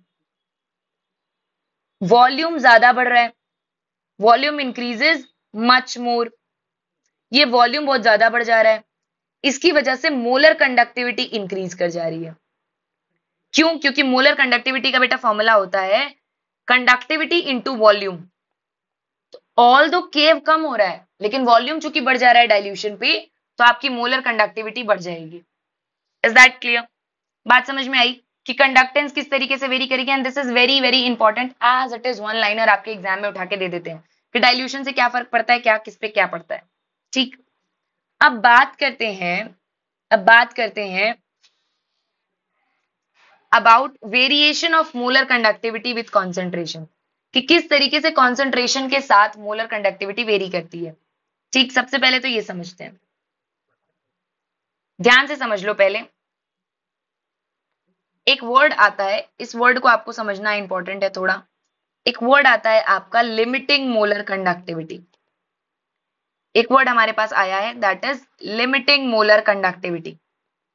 इसका क्या मतलब होता है, इसका क्या आप लोग मतलब समझेंगे? बेसिकली व्हेन दी कॉन्सेंट्रेशन, इतना ज्यादा डाइल्यूट कर दो सोल्यूशन को कि when the concentration approaches to zero, मतलब इनफाइनाइटली आपने पानी मिला दिया, तो भाई सोल्यूशन की कॉन्सेंट्रेशन खराब होने लगेगी, जीरो की तरफ पहुंचने लगेगी। तो जब वो जीरो की तरफ पहुंचने लगे, that is eight infinite dilution. आप इनफाइनाइट डाइल्यूशन की बात करें तो जो मोलर कंडक्टिविटी होती है, molar conductivity at that time, molar conductivity at that point or that time, that is known as limiting molar conductivity। क्योंकि इससे ज्यादा आप डाइल्यूट कर नहीं सकते, तो इससे ज्यादा आप उसकी मोलर कंडक्टिविटी बढ़ा नहीं सकते, तो वो मैक्सिमम मोलर कंडक्टिविटी है जो आपको इनफाइनाइट डाइल्यूशन पे देखने को मिलेगी।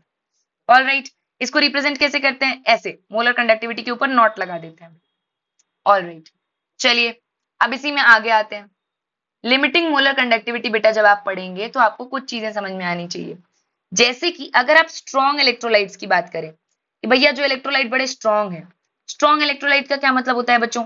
स्ट्रॉन्ग इलेक्ट्रोलाइट का मतलब होता है जैसे कि मान लो HCl, पानी में डाला 100% आयंस, जैसे इसके अगर तुम 100 मोल डालोगे ना, 100 मोल डालोगे तो तुम्हें 100 H+ आयंस मिलेंगे और 100 Cl- आयन मिलेंगे। ये पानी में जाते ही तुरंत अपने आयंस में टूट जाएगा 100%। That is basically your strong electrolytes. ठीक, ये एज सच डाइल्यूशन से इन पे बहुत ज्यादा फर्क नहीं पड़ता। जैसे हमने पढ़ा ना कि डाइल्यूट करोगे तो मोलर कंडक्टेंस बढ़ जाएगी, ये बढ़ती है लेकिन वीक इलेक्ट्रोलाइट्स के लिए, स्ट्रॉन्ग के लिए नहीं। क्योंकि स्ट्रॉन्ग वाला तो पहले ही अपने पूरे आयंस में पहले ही टूटा हुआ है, बड़ा सीधा साधा आदमी है। ऐसा है, दो तरीके की बात हमको करनी नहीं है, हम पहले ही अपने पूरे पूरे मोल्स में टूट जाते हैं और मैक्सिमम कंडक्टिविटी दे देते हैं। तो तुम चाहे जितना भी डाइल्यूट कर लो, उससे ज्यादा हमसे कंडक्टिविटी नहीं ले पाओगे, right. So basically that molar conductivity increases slowly with dilution, increases slowly with dilution। मतलब आप जितना चाहे उतना डाइल्यूट करते रहो, ये बड़े धीमे धीमे धीमे धीमे आपको थोड़ा बहुत इंक्रीज दिखाएंगे मोलर कंडक्टिविटी में, इससे ज्यादा नहीं दिखाएंगे। इसके लिए एक पर्टिकुलर इक्वेशन है जो आपकी एनसीईआरटी में नहीं है बट एम्स के पेपर में आती थी, तो इसलिए मैं आपको बता दे रही हूं। That is in limiting molar conductivity minus A is constant and under root C is basically concentration of that electrolyte। इस इक्वेशन को बोलते हैं बच्चे डेबे हकल और सैंगर इक्वेशन। जेई एडवांस के लिए इंपॉर्टेंट है, एम्स में पूछा जाता था, इस इक्वेशन को पूछा जाता था। इस इक्वेशन से आप एक चीज बड़ी आसानी से समझ सकते हैं कि कॉन्सेंट्रेशन जब बढ़ेगी ना तो बहुत कम फर्क आएगा मोलर कंडक्टिविटी में, right, that should be clear. ठीक है, इससे आप समझ सकते हैं।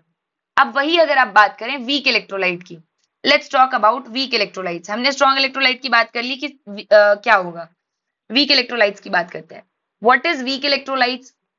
वीक इलेक्ट्रोलाइट्स आर लाइक, मान लो एसिटिक एसिड CH3COOH, आप इसके 100 मोल डालिए, आप इसके 100 मोल डालिए, या आपको पानी में इस तरीके के इसके मोल्स बनने चाहिए, इसके सिर्फ आपको 10 मोल मिलेंगे, इसके सिर्फ आपको 10 मोल मिलेंगे।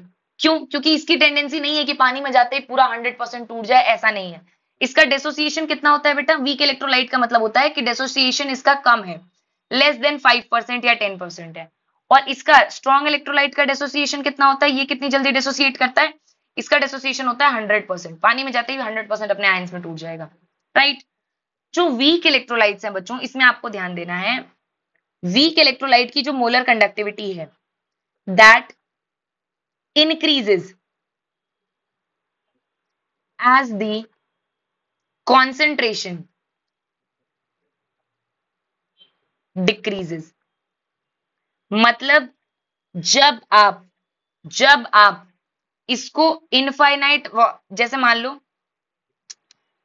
इसको आप लोग बोलते हैं ना इनफाइनाइट डाइल्यूशन पे, इनफाइनाइट डाइल्यूशन का मतलब क्या हुआ? जब कॉन्सेंट्रेशन एकदम मिनिमम हो गई, तो इनफाइनाइट डाइल्यूशन पे आपकी जो आएगी that is limiting molar conductivity, वो मैक्सिमम होगी, ये मैक्सिमम होगी। क्यों? क्योंकि कॉन्सेंट्रेशन डिक्रीज कर रहा है तो मोलर कंडक्टिविटी बढ़ रही है, डाइल्यूशन से ये फर्क आ रहा है। That should be clear to your mind कि वीक इलेक्ट्रोलाइट में डाइल्यूशन से कंडक्टिविटी बढ़ती है। ठीक, अब इसको आप चाहें तो वन लाइनर के फॉर्म में ले लिख सकते हैं, यहाँ पे नोट करके यहाँ पे लिख लीजिए चाहे तो। There is very large increase in conductance with dilution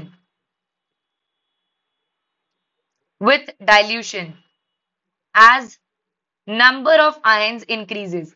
क्यों? क्योंकि जैसे जैसे आप डाइल्यूट करेंगे ना वैसे वैसे इनका डिसोसिएशन बढ़ता जाएगा, जैसे जैसे इनका डिसोसिएशन बढ़ेगा वैसे वैसे नंबर ऑफ आयंस आपको ज्यादा मिलेंगे। That is the basic concept that you need to know. ठीक, अब जैसे मान लो एक टॉपर बच्चा है, पहले से ही वो 100% मार्क्स ला रहा है, तो चाहे वो कितना भी ज्यादा पढ़ ले, 100 में से 200 मार्क्स थोड़ी लेके चला आएगा। और एक बच्चा ऐसा है जो बहुत कम पढ़ता है, 5% 10% मार्क्स लाता है, तो जब ये मेहनत करेगा तो इसके मार्क्स में आपको बहुत तेजी से इंप्रूवमेंट देखने को मिलेगा, right. So that is something that you need to know. अब इसी पे बेस्ड है बेटा Kohlrausch law of independent migration of ion. जितना भयानक इसका नाम है उतना वाहियात ये इक्वेशन है, बहुत ही इजी इक्वेशन है, इस पे क्वेश्चंस आते हैं। क्या है इक्वेशन? कोलरॉश लॉ आपके लिए इंपॉर्टेंट है। ये कहता है कि जैसे मान लो कोई एक इलेक्ट्रोलाइट है, फॉर एन एग्जांपल कोई भी एक इलेक्ट्रोलाइट है, जैसे NaCl है, तो मान लो ये कहता है कि मैं 100 मोल NaCl का लेके चला हूं, मैंने इनफाइनाइट डाइल्यूट कर दिया, वीक इलेक्ट्रोलाइट है मान लो, तो मुझे बताओ इसकी लिमिटिंग मोलर कंडक्टिविटी कितनी होगी। तो आप लिखेंगे कि भैया कितने मोल सोडियम के, और सोडियम की क्या कंडक्टिविटी, प्लस कितने मोल क्लोराइड के इनटू क्लोराइड की क्या कंडक्टिविटी। सिंपली वही लिखना है हमें यहाँ पे देखो ये क्या है, limiting molar conductivity of the cation, limiting molar conductivity of the anion. मतलब जो भी आपको दे दिया जाए, NaCl दे दिया जाए, या फिर आपको NaOH दे दिया जाए, या फिर आपको CH3COOH दे दिया जाए, कुछ भी दे दिया जाए, एनायन की लिमिटिंग मोलर कैपेसिटी और कैटायन की आपको दे रखी होगी, उसमें उनके नंबर ऑफ मोल्स को मल्टीप्लाई करिए और सबको ऐड कर दीजिए, तो आपको इस पूरे मॉलिक्यूल की कंडक्टेंस या मोलर कंडक्टिविटी पता चल जाएगी। That is simply that you need to know, right. ठीक है, स्टिक्योमेट्रिक कोफिशिएंट का मतलब होता है number of moles of cations and anions. अब वीक इलेक्ट्रोलाइट के लिए ये इक्वेशन बहुत इंपॉर्टेंट है, इस पे क्वेश्चन आता है। डेरिवेशन बिल्कुल इंपॉर्टेंट नहीं, ये दोनों इक्वेशन आपको as it is formula based है, आपको समझ में आना चाहिए। क्या है ये फॉर्मूला, कि जो डिग्री ऑफ डिसोसिएशन होता है यानी अल्फा होता है, that is given by molar conductivity upon limiting molar conductivity. ठीक, इससे आपका डिग्री ऑफ डिसोसिएशन मिल जाएगा कि कितना वो वीक इलेक्ट्रोलाइट टूट रहा है या नहीं टूट रहा है। दूसरी बात, अगर आप इसमें बात करें बेसिकली आप इसकी बात करें कि what is the dissociation constant, this Ka is basically dissociation constant, कि इक्विलिब्रियम में जाके ये कितनी तेजी से टूटेगा या नहीं टूटेगा, डिसोसिएशन कांस्टेंट पूछ लिया जाए। सो this is C alpha square upon 1 minus alpha that you need to know, as it is। इससे ज्यादा आपको पढ़ने की जरूरत नहीं है। ऑल राइट, अब आते हैं, बात करते हैं इलेक्ट्रोलिसिस की। अभी तक हम लोग सारी बात कर रहे थे इलेक्ट्रोकेमिकल सेल की, अब बात करते हैं इलेक्ट्रोलिसिस की। व्हाट इज इलेक्ट्रोलिसिस, थोड़ा सा पानी पी लेती हूँ ताकि मेरे गले को भी आराम मिले, नहीं तो मैं कुछ ज्यादा ही आप लोग को पढ़ाने में इमोशंस में आने लगती हूँ, फिर अपना ही गला फटता है मेरा।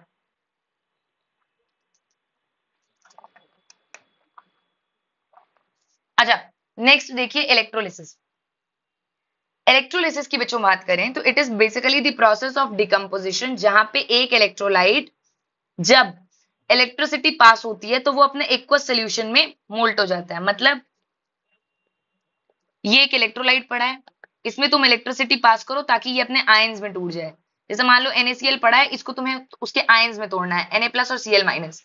तो जब आप इलेक्ट्रिकल एनर्जी को यूज करके कोई केमिकल रिएक्शन करा रहे हैं, दैट इज इलेक्ट्रोलिसिस, राइट। अब दूसरा सबसे इंपॉर्टेंट सेगमेंट, लास्ट सेगमेंट इस चैप्टर का जो बहुत ज्यादा इंपॉर्टेंट है, that is Faraday's law of electrolysis. सबसे पहले तो हमें समझना है कि फैराडे लॉ ये इतना ज्यादा इंपॉर्टेंट क्यों हो रखा है। ठीक, पहला लॉ क्या कहता है, पहला लॉ ये कहता है the amount of chemical reaction, the amount of chemical reaction which occurs at any electrode during electrolysis। मतलब पहली बात तो ये इलेक्ट्रोलिटिक सेल्स के लिए, during electrolysis by a current, जिसमें कि एक करंट हम लोग फ्लो करा रहे हैं, is proportional to the quantity of electricity passed,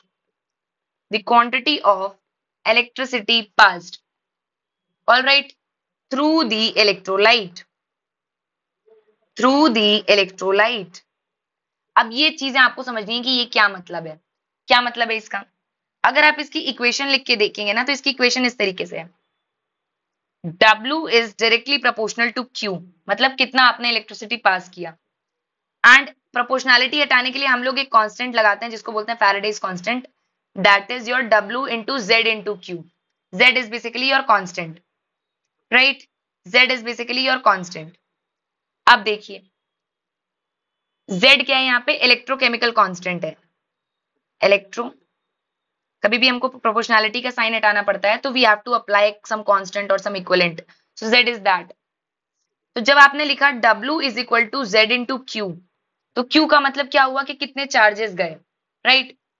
अब Z आप देते कैसे हैं बेटा, that is given by, Z की वैल्यू हम कैसे देते हैं, that is given by equivalent weight of a substance divided by 96500। Equivalent weight को आप क्या करिए, एक फैराडे से डिवाइड कर दीजिए, 96500, दैट इज Z, राइट। अब इसको आप ऐसे भी लिख सकते हैं Z इंटू क्यू, क्यू का मतलब होता है I इंटू टी, मतलब कितना करंट पास किया कितने टाइम में। All right, so this is Faraday's first law. समझो क्या है इस लॉ में। ये कहता है कि मान लो दो सेल्स, दो इलेक्ट्रोलिटिक सेल्स आपके सीरीज में लगे हुए हैं। जैसे मान लो ये कह रहा है, फॉर एन एग्जाम्पल, अभी हम एक से समझाते हैं आपको।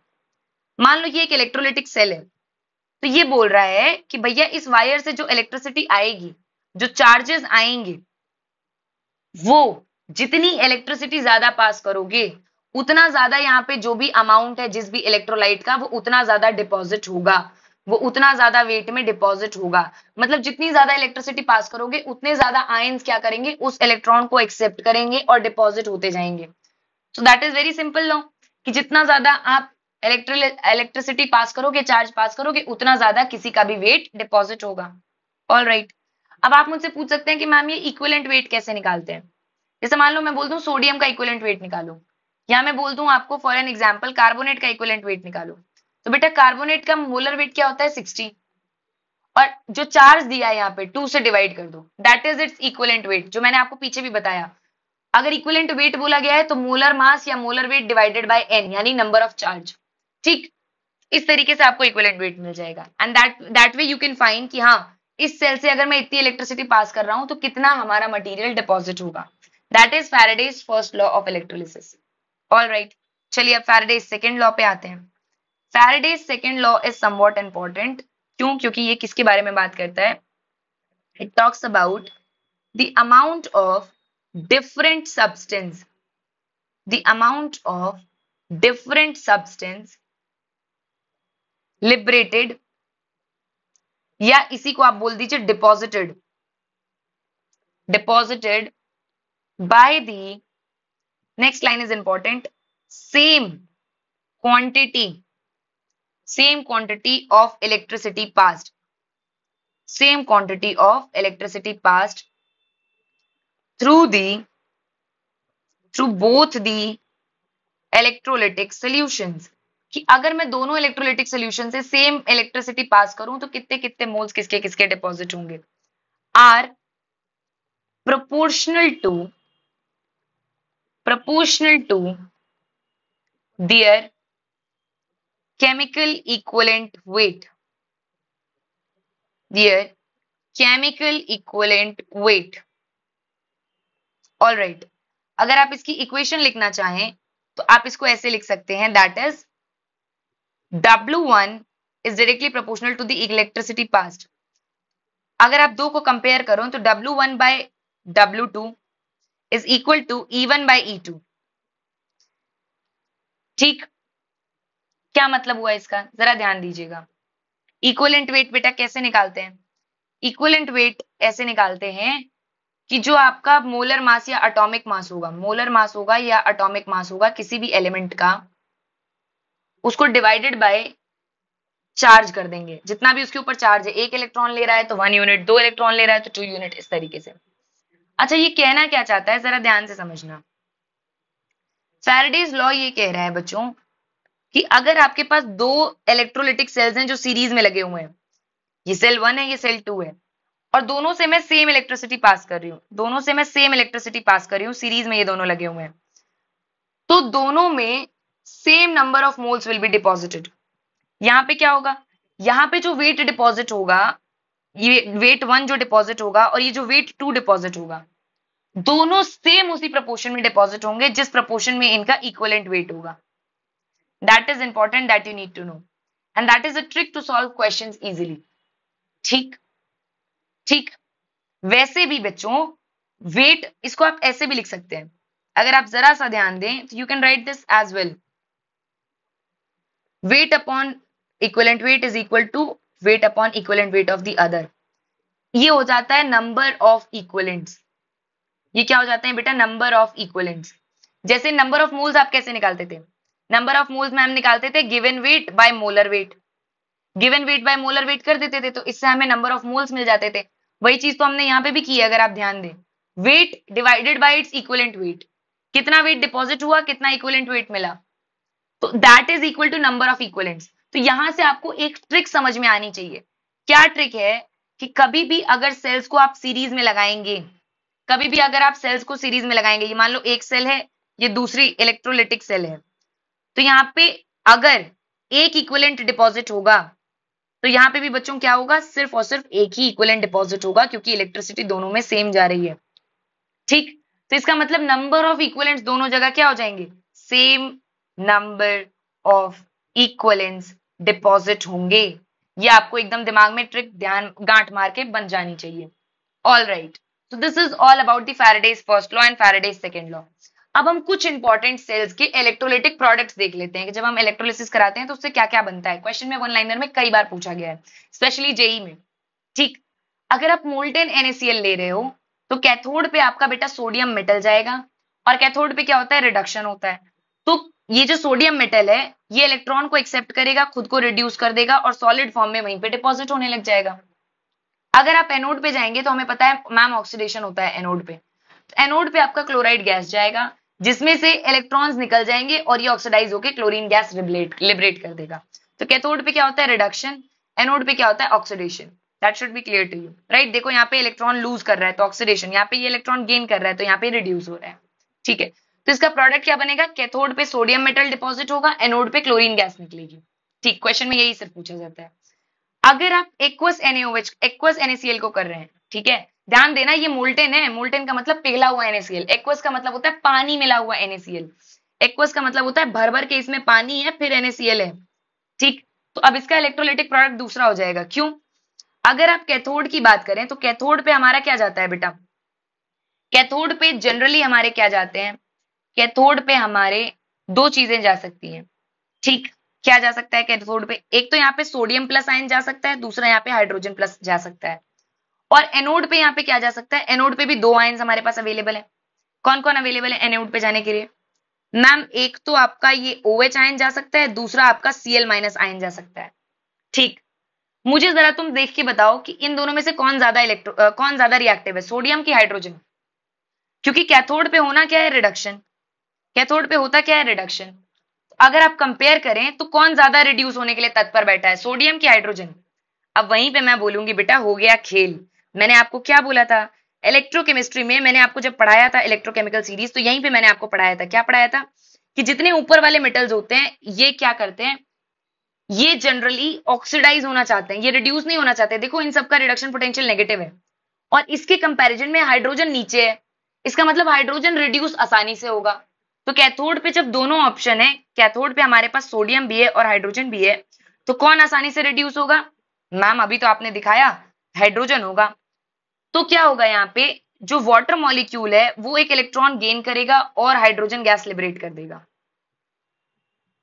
और ये आपका बन जाएगा कैथोड पे प्रोडक्ट। और जब आप एनोड पे जाएंगे तो OH और Cl में ऑक्सीडाइज कौन ज्यादा अच्छे तरीके से होगा, ऑक्सीडाइज होगा बेटा आपका क्लोराइड। क्लोराइड जो एक्वस आयन के फॉर्म में प्रेजेंट है वो तुरंत क्या करेगा, आपका ऑक्सीडाइज करके क्लोरीन गैस बना देगा, it will form chlorine gas और इलेक्ट्रॉन्स को ये लिबरेट कर देगा, ऑक्सीडाइज हो जाएगा। क्यों, क्योंकि Cl की ऑक्सीडेशन पोटेंशियल ज्यादा है एज कंपेयर टू OH। आप चाहें तो वापस से इलेक्ट्रोकेमिकल सीरीज में वीडियो पॉज करके देख सकते हैं। ठीक, तो प्रोडक्ट आपको पता चल गया। दूसरा अगर मैं बात करूं डाइल्यूट H2SO4, अब ध्यान से समझना, डाइल्यूट H2SO4 और कॉन्सेंट्रेटेड H2SO4 में क्या फर्क है, पहले कॉन्सेंट्रेटेड देख लो। कॉन्सेंट्रेटेड का मतलब है कि यहाँ पे भर भर के H प्लस आयन्स हैं एंड SO4 आयन्स हैं और दूसरा कोई आयन ही नहीं है। कॉन्सेंट्रेटेड का मतलब है कि यही दोनों सिर्फ प्रेजेंट है, H प्लस आयन्स पड़े हैं और SO4 आयन्स पड़े हैं। ठीक है, तो मैम हमें पता है कि इसमें जैसे दो चीजें होती हैं, एक होता है आपका कैथोड, दूसरा आपका होता है एनोड। कैथोड पे आपका रिडक्शन होना है तो कौन पहुंचेगा मैम, कैथोड पे आपका पहुंचेगा ma'am H plus ion. H plus ion क्या करेगा मैम, एक इलेक्ट्रॉन गेन करेगा और हाइड्रोजन गैस के फॉर्म में लिबरेट हो जाएगा। ऑल राइट मैम, तो हाइड्रोजन गैस यहाँ से लिबरेट होगी, बात समझ में आ गई, फाइन। एनोड पे मैम सल्फेट आयन पहुंचेगा और सल्फेट आयन क्या करेगा, ऑक्सीडाइज हो जाएगा। तो सल्फेट ऑक्सीडाइज कैसे होता है, H2 ओलिएट आयन के फॉर्म में एक्वस, और कुछ इलेक्ट्रॉन्स को ये रिलीज कर देगा, ये आपका क्या हो गया, ये ऑक्सीडाइज हो जाएगा, राइट। तो ये आपका प्रोडक्ट बनेगा कि आपका एनोड पे H2O8 बनेगा और कैथोड पे आपका हाइड्रोजन गैस बनेगा, ये नॉर्मल है।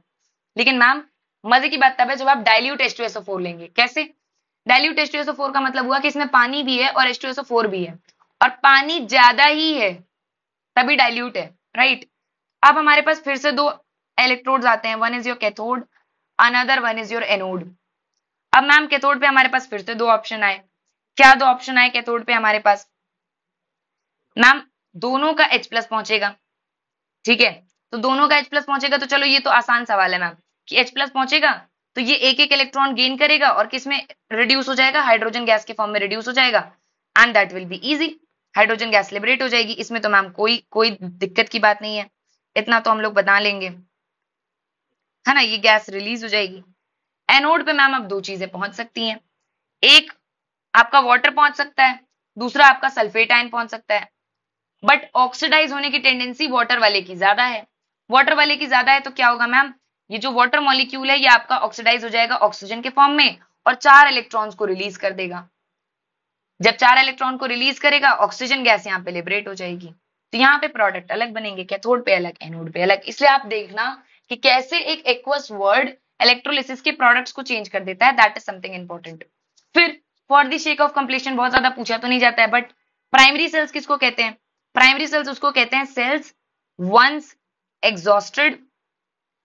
Exhausted can not be used again, can not be used again, मतलब एक बार अगर खत्म हो जाए तो ये दोबारा यूज नहीं हो सकते। अब इसके एग्जांपल्स दो हैं, जैसे कि आपका एक ड्राई सेल है और एक आपका बच्चों मरकरी सेल है, तो एग्जाम्पल पढ़ना है बस। सेकेंडरी सेल क्या है? रिचार्जेबल सेल्स, जो सेल आप रिचार्ज कर सकते हैं, वापस से उसमें पोटेंशियल डिफरेंस क्रिएट कर सकते हैं, rechargeable cells which can be used again, which can be used again, that is your basically secondary cells. जैसे कि फॉर एन एग्जांपल निकल और कैडमियम का सेल, या फिर दूसरा एग्जांपल है lead storage battery, lead storage battery, उसको भी आप रिचार्ज करवा सकते हैं, right, that should be clear to your mind, ठीक है। फ्यूल सेल्स क्या होते हैं बेटा? फ्यूल सेल्स वो होते हैं which converts basically the energy of combustion combustion की एनर्जी को किस में कन्वर्ट कर देते हैं ये लोग? इलेक्ट्रिकल एनर्जी में। ऐसे सेल्स को हम लोग बोलते हैं बच्चों फ्यूल सेल्स, राइट, जैसे कि H2O2 का फ्यूल सेल हमारे पास अवेलेबल है। Alright, this is something important. फिर आते हैं कोरोजन पे। What is corrosion? Corrosion is basically the slow eating away of metals, जैसे धीरे धीरे मेटल्स में रस्ट लगने लगती है ना, खराब होने लगते हैं, when exposed to atmosphere, basically atmosphere के एक्सपोजर की वजह से जो मेटल्स खराब होते हैं, रस्टिंग वगैरह होती है, दैट इज कोरोजन। अब रस्टिंग किसको कहते हैं? बेसिकली जब आयरन पे कोरोजन होता है तो उसको हम लोग रस्टिंग बोलते हैं। It is an electrochemical phenomena. Electrochemical का मतलब that it is involving the transfer of electrons, so basically it is an electrochemical phenomena. कैसे इलेक्ट्रोकेमिकल फेनोमेना है? इसके लिए आपको दो चीजें चाहिए, ऑक्सीजन चाहिए एंड मॉइस्चर चाहिए, तभी ये फेनोमेना होने पाएगा। कैसे होता है ये फेनोमेना, जरा ध्यान दीजिएगा। एनोड पे अगर आप बात करें तो ये जो आयरन मेटल होता है सॉलिड फॉर्म में, ये ऑक्सीडाइज हो जाता है आयरन +2 के फॉर्म में एंड 2 इलेक्ट्रॉन्स को रिलीज कर देता है, जो कि एक्वस बन जाता है। और कैथोड पे अगर आप बात करें तो ये जो ऑक्सीजन गैस होती है ये 4 हाइड्रोजन और 4 इलेक्ट्रॉन ले लेती है और लेके किस में कन्वर्ट हो जाता है? फेरस आयन में कन्वर्ट हो जाता है, प्लस वाटर, बेसिकली क्या करता है? वाटर बना लेता है। क्या करता है? वाटर बना लेता है, ठीक, जो कि लिक्विड होता है। अगर आप ओवरऑल रिएक्शन देखें तो रस्टिंग की ओवरऑल रिएक्शन बेटा हो जाएगी Fe solid plus oxygen gas is giving you Fe2 plus aqueous plus water. This is the overall reaction for your basically corrosion. अब corrosion से प्रोटेक्ट कैसे कर सकते हैं? पेंटिंग करके बैरियर लगा दो या फिर उसके ऊपर एंटी रस्ट सोल्यूशंस लगा दो। इस तरीके से आप क्या कर सकते हैं, जैसे ही ऑक्सीजन का कॉन्टैक्ट छूटेगा कैथोड वाली रिएक्शन होना बंद हो जाएगी, तो कोरोजन होना बंद हो जाएगा। That is something that is extremely important, ठीक है मैम, इतना तो समझ में आ गया, ठीक है। अब इसके आगे पढ़ते हैं कि इसमें क्वेश्चंस करते हैं, है ना, क्वेश्चंस करते हैं कि कुछ नीट के क्वेश्चंस मैं आपको करा देती हूँ ताकि आपको एक आइडिया लग जाए, वरना हम लोग एक लाइव सेशन लेंगे जिसमें आपको फिजिकल के क्वेश्चंस ही मैं प्रैक्टिस कराऊंगी, ठीक है। मैं एक एक्स्ट्रा पेज इसमें ऐड कर रही हूँ जिसमें आप क्वेश्चंस लिख लेंगे so that we can start. देखो बेटा ये नीट का क्वेश्चन है, ये नीट का क्वेश्चन आया है आपका basically this is your question in NEET September 2022। आपसे बोला गया है standard electrode potential, standard electrode potential of a cell. ये नीट 2022 का क्वेश्चन है जिसका रिएक्शन दे रखा है zinc solid is giving reacting with copper aqueous is changing into zinc aqueous plus copper solid. इसका स्टैंडर्ड इलेक्ट्रोड पोटेंशियल क्या है 1.1 वोल्ट। आपसे कहा जा रहा है कैलकुलेट स्टैंडर्ड गिब्स एनर्जी, यानी गिब्स एनर्जी को आपको स्टैंडर्ड फॉर्म में कैलकुलेट करना है for this reaction change and F की वैल्यू आपको दे रखी है 96487। अगर ये ना दिया होता तो आप 96500 यूज करते। बड़ा सिंपल सा क्वेश्चन है बेटा। कैसे सिंपल सा क्वेश्चन है, देखिए कैसे करेंगे इसको। सीधी सी बात है, अगर मुझे स्टैंडर्ड गिब्स एनर्जी का फॉर्मूला पता है, क्या पता है, -NF cell. E naught cell मुझे दिया है, कितने इलेक्ट्रॉन्स का चेंज हो रहा है, 2, क्योंकि यहाँ पे 2 इलेक्ट्रॉन जिंक गेन कर रहा है और 2 इलेक्ट्रॉन कॉपर लूज कर रहा है, तो एन की वैल्यू क्या हो जाएगी 2। एफ की वैल्यू दे रखी है 96487 और ई नॉट सेल की वैल्यू क्या दे रखी है 1.1। Now you will just calculate, you will get the value of standard Gibbs energy. You see how easy and how formula based questions are asked in your examination. All right, कितना easy question पूछा गया है आपके exam में, बात समझ में आ रही है? ओके अब देखो एक क्वेश्चन पूछा गया है, this question, look into this question, NEET 2017 का क्वेश्चन है। क्या क्वेश्चन है ये? Limiting molar conductivity, limiting molar conductivity आपको बतानी है of ammonium hydroxide, ammonium hydroxide की बतानी है। ठीक, आपको ये बताना है किस इक्वेशन से बनाएंगे। इक्वेशन 4 लिखी गई है, देख लीजिए। Delta M of ammonium chloride minus delta M of NaCl minus delta M of NaOH। Limiting molar conductivity of NaOH plus limiting molar conductivity of NaCl minus limiting molar conductivity of ammonium chloride. ये कुछ equations में लिखी जा रही हूं। Limiting molar conductivity of ammonium hydroxide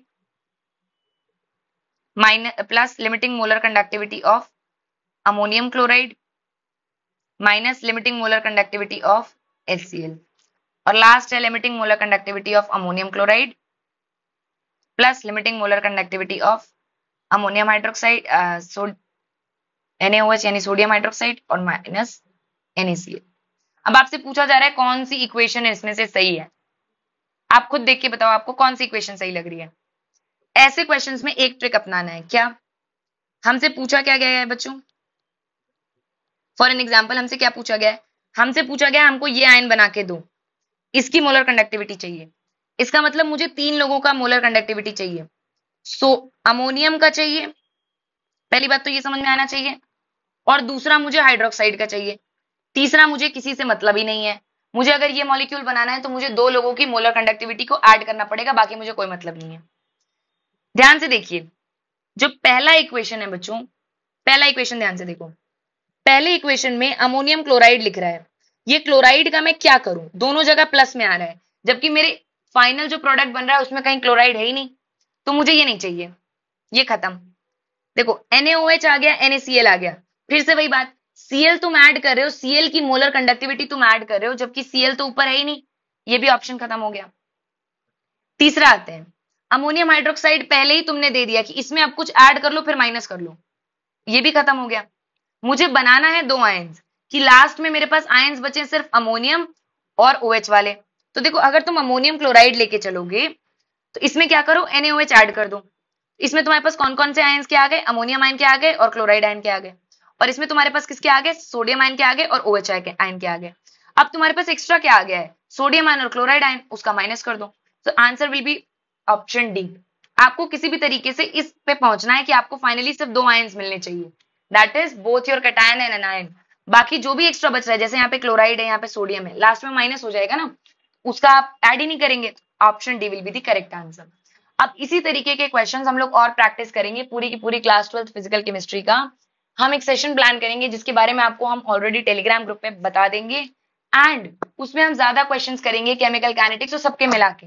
alright, so see you soon in the next lecture. I hope आपको ये lecture समझ में आए, आप ज्यादा क्वेश्चंस कर पाए, and wishing you all the very best for your future exam. पढ़ते रहिए, आगे बढ़ते रहिए।